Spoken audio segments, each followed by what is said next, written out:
எனது சகோதரன் வந்து சில ஆன்மீக வேலைகளை செய்துள்ளார். அம்மனுடைய படுத்திருக்கிற அம்மனுடைய இதுக்கு அதை எடுத்து வெளி தோற்றத்துக்காக கொண்டுட்டு வந்தவர் இந்த படுக்கையோடு இருந்தது அண்ணன் ஜெயராமன் என்பவர்.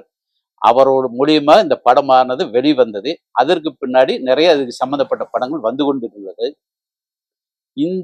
இந்த கோயம்புத்தூர் வட்டாரத்தில் பொள்ளாச்சி தாலுக்காவில் ஆனமலை வட்டாரத்தில் மாசாணியம்மன் கோயில் விசேஷம் என்பது உலகறிந்த ஒரு விசேஷமான இடம். இந்த தலத்திற்கு வரக்கூடியவர்கள் வந்து குடுப்பனை உள்ளவர் என்று சொல்வார்கள்.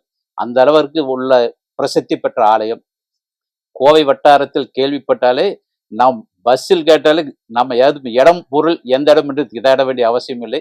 நேரடியாகவே கொண்டு வந்து இறக்கக்கூடிய அளவுக்கு நல்ல பிரபலமான புண்ணிய ஸ்தலம். இந்த ஸ்தலத்துக்கு வரக்கூடியவர்களுக்கு ஆன்மீகவாதிகள் இல்லாமல் எல்லா அரசியல்வாதிகளாகட்டும் நாத்திகர்களாகட்டும் எல்லோரும் கவரக்கூடிய இடமாக இது அமைந்துள்ளது.